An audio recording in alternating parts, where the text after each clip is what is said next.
all of those stories pop up. We start to tell ourselves these stories and we feed ourselves enough BS to where we don't even go in the door because we don't want to get found out. We don't want anybody to realize we don't have the whole thing figured out. We don't know what we're doing.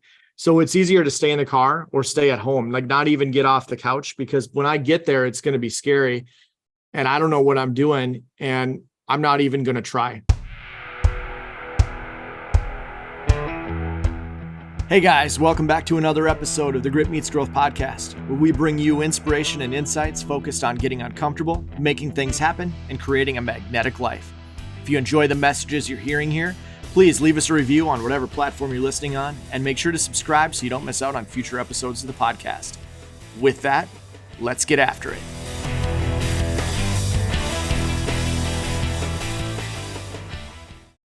Episode 50. How is that even possible? And I know we said that at like 25, but here we are at 50. Yeah,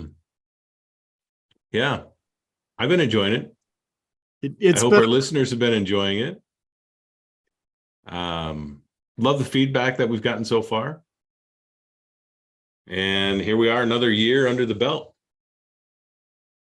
It's amazing to me how fast it's gone, that we're at 50. It doesn't seem like there's been enough weeks in there to have hit 50. But then when you wander back through the conversations, we've hit on a lot of good topics. That's 100 weeks, dude. Okay. That's 100 weeks. I don't know where the time has gone for sure. No, and a lot has happened in 100 weeks.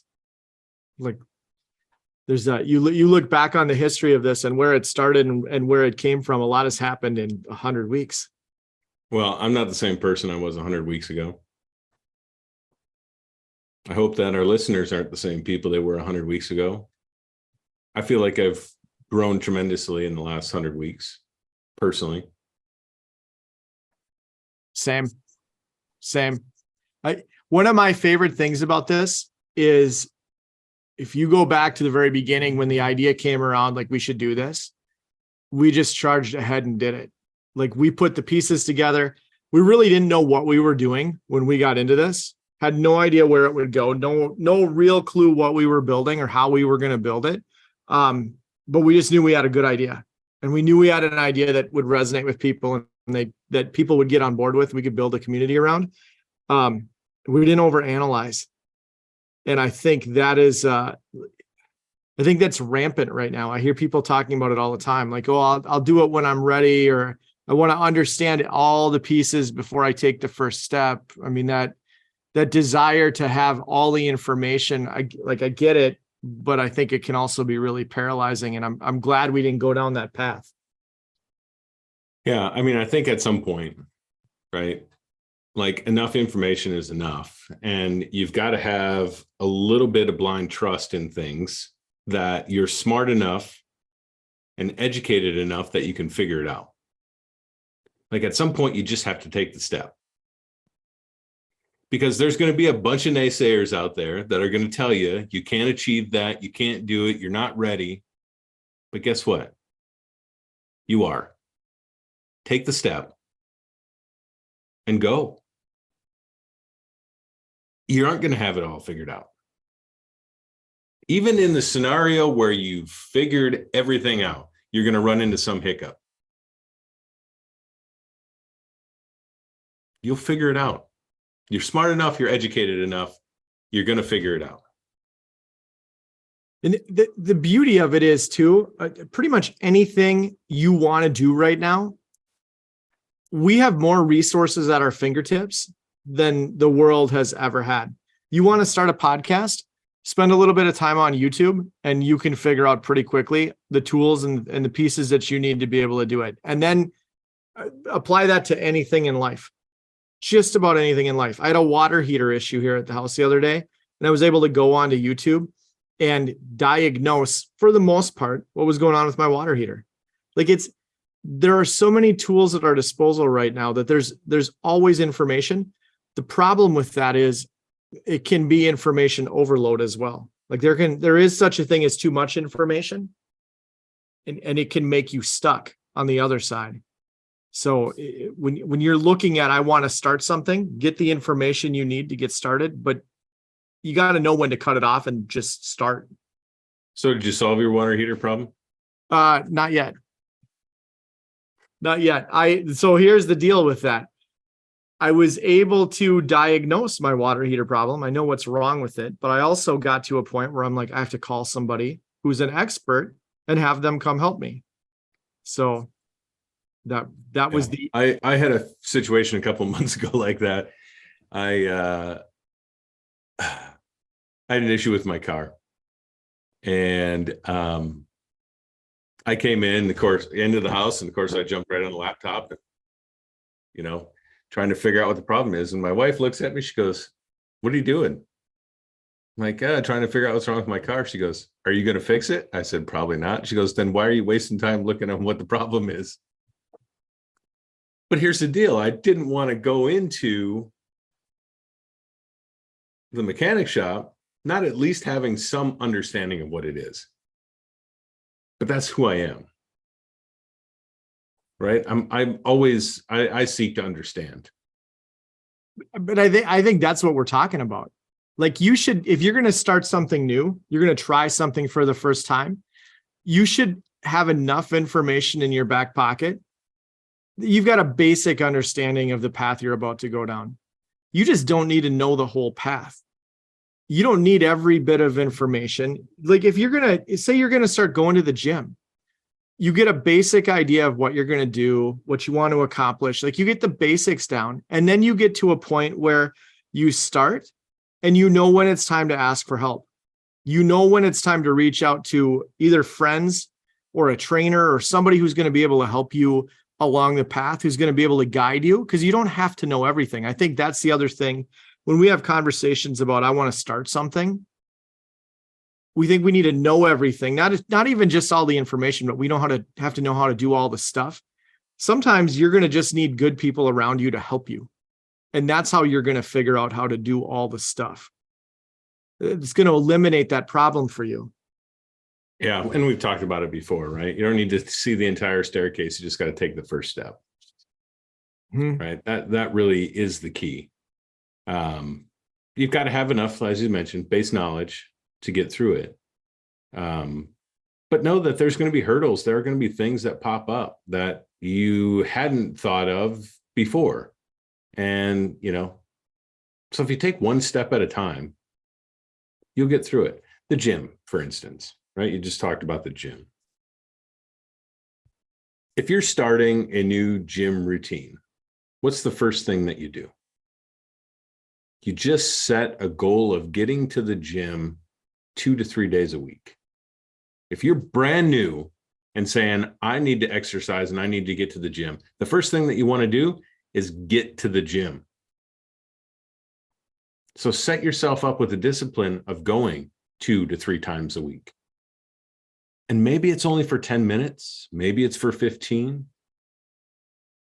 And maybe all you do is go walk on the treadmill or an elliptical or some other piece of machinery, or you do a little bit of lightweight work, right? But your whole goal in that first 15, 20 days is just establishing the discipline of getting to the gym.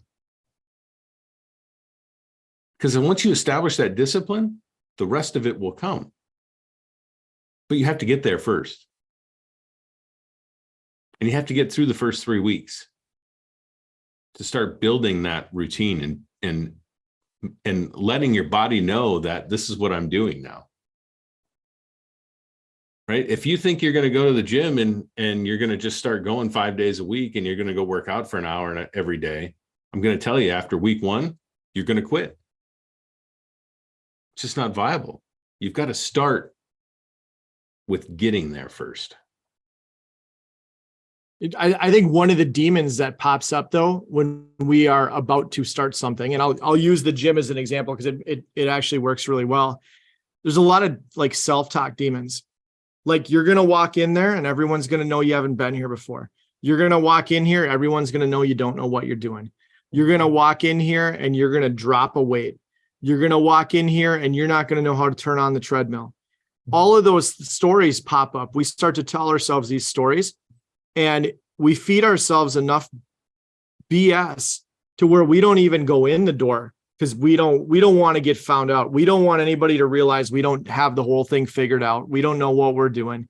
So it's easier to stay in the car or stay at home, like not even get off the couch, because when I get there, it's going to be scary and I don't know what I'm doing. And I'm not even going to try. I'm not going to start. But guess what? Everybody in that gym started in that same place that you are. And I know it can be scary, but there are also people there that are willing to help. Because guess what? They were there once.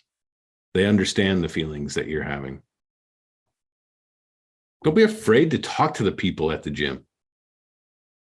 Say hi. Right? I go to the gym. I'm a little bit different at the gym. I don't wear headphones. I don't wear earbuds. I listen to house music.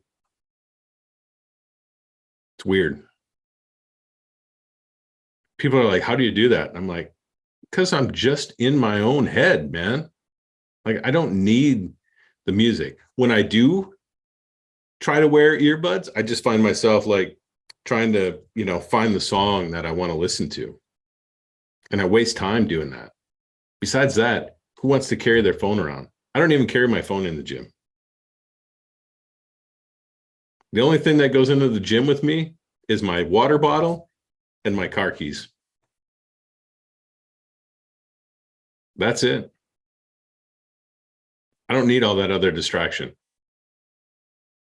Put the phone away. You see people that in between sets, they're sitting there and they're thumbing through their phone for 2, 3, 4 minutes. Just stop. What are you there for? Let's get back to focus on what we're trying to accomplish. What is that goal? You've walked into it with some sort of idea of what your goal is. Put a plan in place that's going to help you accomplish that. We all have a limited amount of time in our schedules on a daily basis. How are we going to maximize the time that we have available to achieve the goals that we want to achieve? Where is our focus? Am I getting distracted with something else? Am I getting distracted with my phone in the gym? For me, the phone in the gym is a distraction. I would never take it in. I don't even like to take it in to do videos or any of that stuff because it's a distraction for me. If it's there, it's going to distract me. And I don't want that. I'm there to get my workout in and get done and get out and move on with my day. I'm going to go back to something you said. You talked about the newbie coming in, starting something new for the first time and stepping into the uncomfortable to say hi to somebody that you've never met before, or like those people in the gym that know what they're doing, like to acknowledge them, make eye contact, whatever that looks like. I think there's on the other side of that, if you're the person at the gym who knows what they're doing, you have a responsibility too, to acknowledge that new person, make eye contact, smile, and make them feel comfortable and welcome. Yeah, and I'm never opposed to, when somebody looks like they're confused with something, how a machine operates or something, like I'm never opposed to just asking them, hey, do you need, nice to meet you. I'm Chris. Looks like you're confused. Do you need some help with something? So it's that simple. It is that simple. But we just all got to get out of our own heads, man. Pay attention to what's going on around you. Starting means getting out of your own head. If you take anything in your life that you've thought, I'd like to try that. I'd like to do that. I think I could maybe even be good at that. The gap between finding out if you're good at it and starting or sitting on the sidelines and watching, it all starts in your head. It is all 100% in your head. You have to get out of your own head and make the move, take that first step, whatever that is, walk through the door. But you know what happens? It's self-preservation of the human. It's pain avoidance. We want to avoid anything that causes us pain. Tough conversations, situations, the gym, new, scary. We want to avoid that. We will run away from pain at every opportunity we get. What we talk about here on Grit Meets Growth is moving beyond that pain avoidance, pushing it aside and trudging forward. All those voices that go on in our heads, those are that pain avoidance. Brush them away. You have to make the moves. There's a speech that Roosevelt did, and you and I have talked a little bit about this, but there's a speech that Roosevelt did, Theodore Roosevelt, years and years ago. It's called The Man in the Arena. And Brene Brown has talked about this a lot, but there's a part in here that gets quoted all the time, and it's just so solid. It's not the critic who counts, not the man who points out how the strong man stumbles or where the doer of deeds could have done them better. The credit belongs to the man who is actually in the arena, whose face is marred by dust and sweat and blood, who strives valiantly, who errs, who comes up short again and again, because there's no effort without error and shortcoming, but who does actually strive to do the deeds, who knows great enthusiasms and great devotions, who spends himself in a worthy cause, who at the best knows in the end the triumph of high achievement, and who at his worst, if he fails, he at least fails while daring greatly, so that his place shall never be with those cold and timid souls who neither know victory or defeat. Like there's something about, at the end of that where it talks about his place shall never be with those cold and timid souls who don't know victory or defeat. Whenever I hear that poem, that speech, it's jarring to me because that is not where I want to end up. The cold and timid souls, I do not want to be a cold and timid soul. But that speech is clear. If you're going to dare greatly in anything, it's going to be freaking messy. It's going to be hard. You're going to skin your knees. You're going to fall down on the ground. There's going to be blood. It's going to be challenging and it's going to be a mess. But the greatest success comes from our failures. Let's go back to the gym for a second, because, the gym is really a great place for life's lessons. If I don't fail lifting the weight,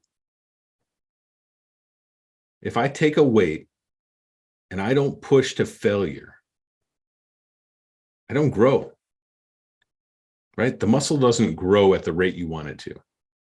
And again, it depends on what your goal is in the gym. But if your goal is to grow muscle, you have to drive it to failure. It's the only way it grows. It's no different with the rest of us. It's no different with our mind. It's no different with our jobs. We have to drive to failure.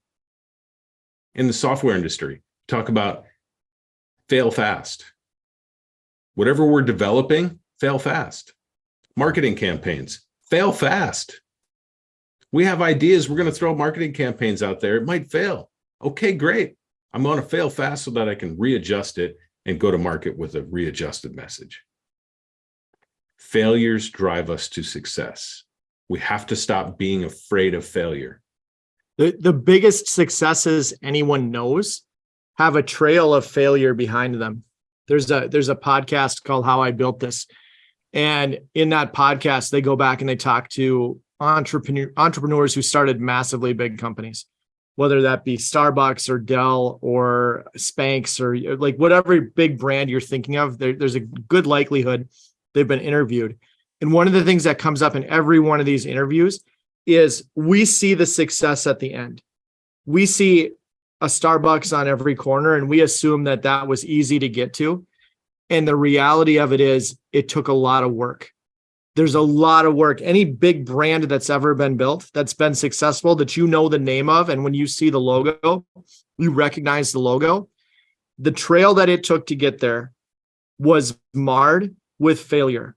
I have yet to hear one story where an entrepreneur or somebody who started something says it was easy. It was easy. It went fast. There were no struggles, no surprises, no challenges. I got from point A to point B way sooner than I ever expected. Didn't break a sweat. That story doesn't exist. You ever seen a duck swim on the pond? They look so calm and peaceful when you look at them swimming. But you know what's going on under the water? They're paddling like mad. It's not always what it appears. It takes effort, just as you're saying. It takes effort to grow, just like that duck swimming.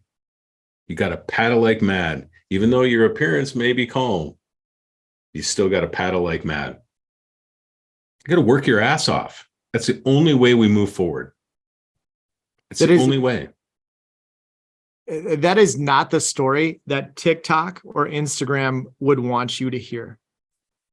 Everybody is trying to sell you a way to get rich quick, to get skinny quick, to get ripped quick, to get your marriage or your relationships where you want them to be quick.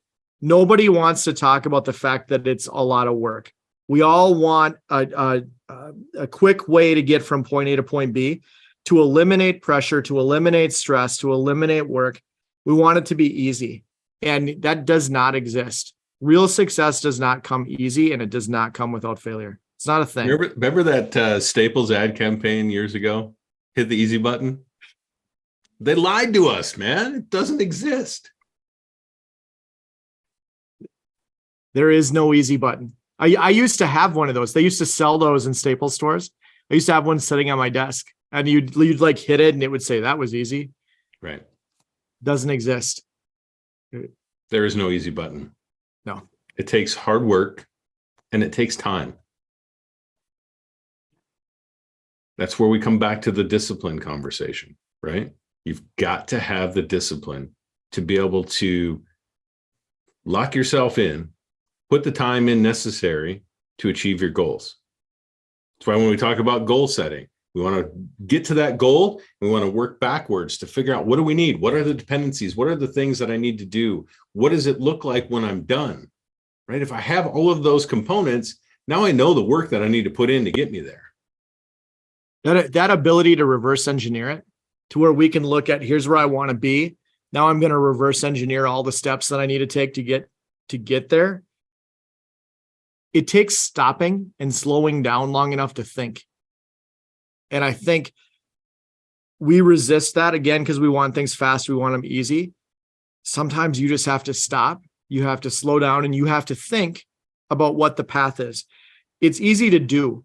Like you can do and do a lot of stuff. But if it's not the right stuff, it's not going to take you in the right direction. Stop doing for a little bit and start thinking, and think through what's the path. Reverse engineer it. Think through where you want to go. Think through the steps you're going to need to do to get there, and then start to do the work. You can't just like dive in and just start doing the work. Go back to the gym analogy.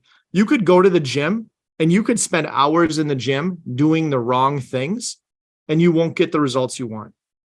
You got to know. Hold on, John. We just talked about needing to take the step, but now you're telling me not to take the step, that I got to think about it. It goes back to like, take the step, but then ask the right questions to make sure you're taking the right steps. You start by taking the step, get started for sure, but then don't just keep on going down the wrong path.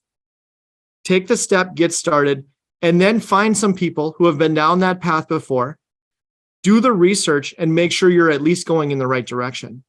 Dude, and you're going to fail. Like, that's a given, right? You're going to fail. You go down the wrong path, you're going to fail.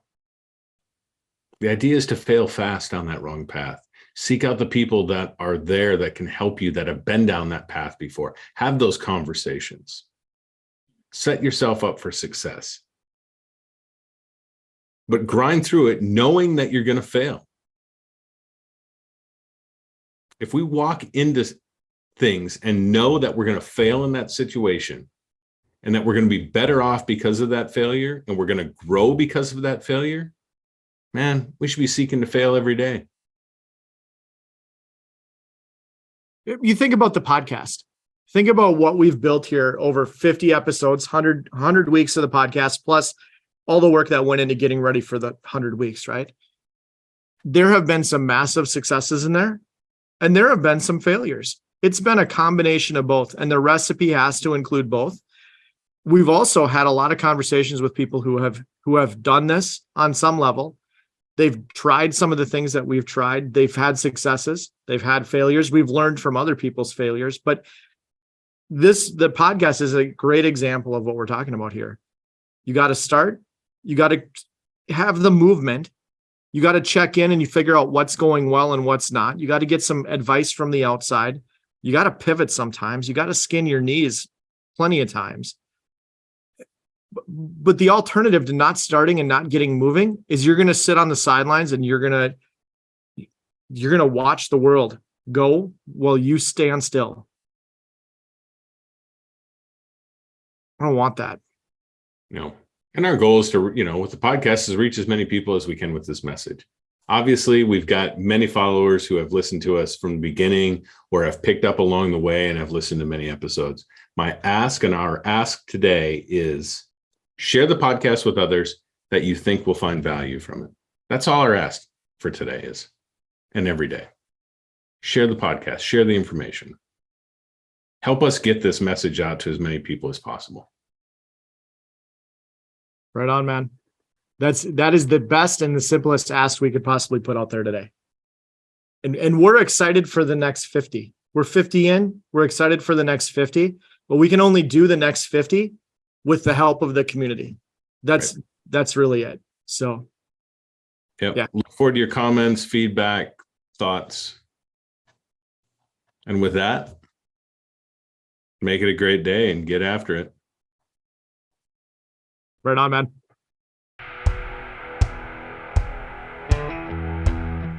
That wraps it up for today's episode. Thanks for tuning in. Thanks for being part of the Grit Meets Growth tribe. And thanks for growing along with us and being part of this journey together. If you know someone who needs to hear the conversation we had today, please share it. If you got something out of this conversation, please leave us a review. And finally, if you want to make sure you don't miss future episodes, just remember to subscribe. We're thankful for each and every one of you. And as my co-host and good friend Chris Cathers always says, make it a great day.